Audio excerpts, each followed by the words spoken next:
করেই আজকে গরুর মাংসের ভুনা দিয়ে ভাত খেতে মনে যাচ্ছে। এমনিতে তো প্রতিদিন মাছ মাংস দিয়ে ভাত খাওয়া যায়। তবে আজকে রান্নাটা আমি করব। সেটা আবার কিসে জানেন? শিলনোড়ার বাটা মসলা দিয়ে রান্না করব। আমার আম্মু তো সচরাচর গ্যাসের চুলাতে রান্না করে। তবে আমি ভাবলাম যে আজকে মাটির চুলাতে রান্না করব। তাই দেরি না করে রান্না করতে বসে গেছি আমি।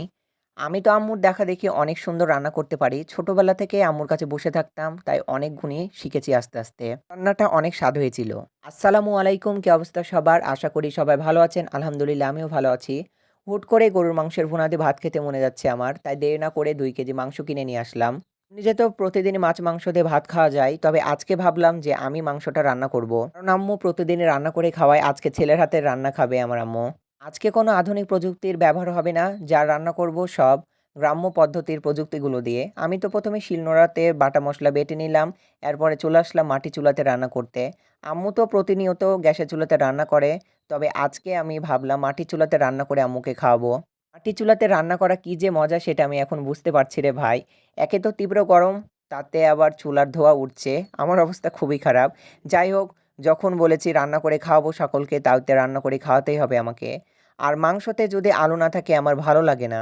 বিকালবেলাতে রান্না করতেছি আর দেখতেছি ঘন কালো মেঘে একবারে ঢেকে গেছে চারিদিকে।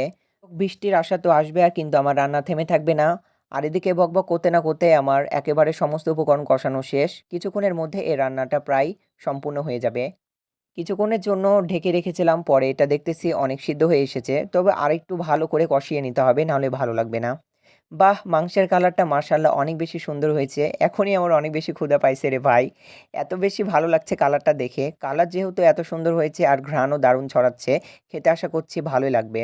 রান্না করার আগে আমি নিজে আগে চেখে দেখি যে রান্নাটা কেমন হয়েছে। বাই এনি চান্স যদি সবকিছু খারাপ হয়ে যায় তাহলে তো সবাইকে দেয়া যাবে না। সমস্ত জিনিস আমি খেয়ে ফেলবো। আর যদি ভালো হয় তাহলে তো কথাই নেই, সবাইকে দিয়েই খাবো। আসলে ব্যাপারটা এটা না, ভালোবেসে যেকোনো জিনিস রান্না করলেই সবাই পছন্দ করে। এদিকে আমার বড় বোন আমার জন্য কাঁচা আমের আচার বানিয়ে এনেছিল, সেটা চেখে দেখছিলাম আমি। কাঁচা আমের আচার খেতে আমাকে অনেক বেশি ভালো লাগে।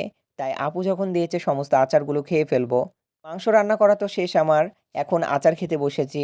আজকে রাত্রের বেলাতে সকলে একসাথে মিলে বসে খাবো সব মাংস দিয়ে গরম, গরম ভাত। বাহ! কাঁচা আমের আচারটা অনেক বেশি ভালো হয়েছে। টক, ঝাল, মিষ্টি একাকার। অনেক বেশি স্বাদ লাগছে রে ভাই। আমার মতন রান্না করতে এবং খেতে তোমরা যদি পছন্দ করো তাহলে কমেন্টে জানাবে আমাকে বন্ধুরা। ভালো থাকবে, সুস্থ থাকবে। আল্লাহ হাফেজ।